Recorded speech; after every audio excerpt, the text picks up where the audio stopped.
Now, whether you're voting for the Likud, rival Yesh Atid, or the Arab Joint List, it doesn't matter. The only thing that matters most is just that you do go out and vote. And to help amid concerns of a sharp drop in voter turnout, the Darkenu movement is launching a new campaign and app. And joining me in studio to discuss is Darkenu's Foreign Relations Coordinator, Yoachim Mukuna-Berz. Thank you so much for being with us. Thank you for inviting me. All right, so my first question to you is, what is the expected voter turnout and what does Darkenu do or is hoping to do to change that? Okay, so we don't have an exact number of what the expected voter turnout is going to be, but there have been research done in countries that have held elections during the pandemic, and we've seen that countries that did not implement special measures to facilitate voting during the pandemic have seen a decrease in voter turnout of 12% in average. Wow.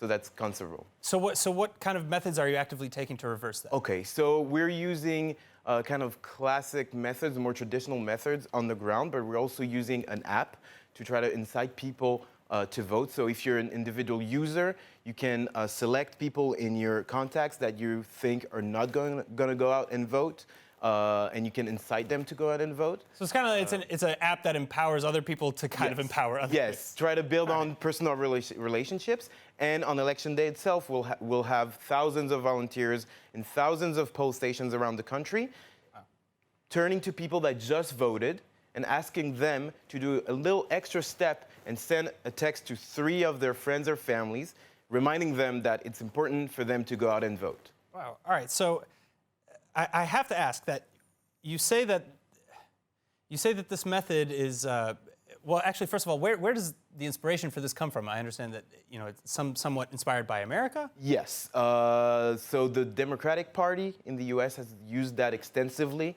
during the last presidential campaign, and it's been quite successful for them. All right. Now, I understand that your organization, Darkenu, is a non-political organization. However, you have often been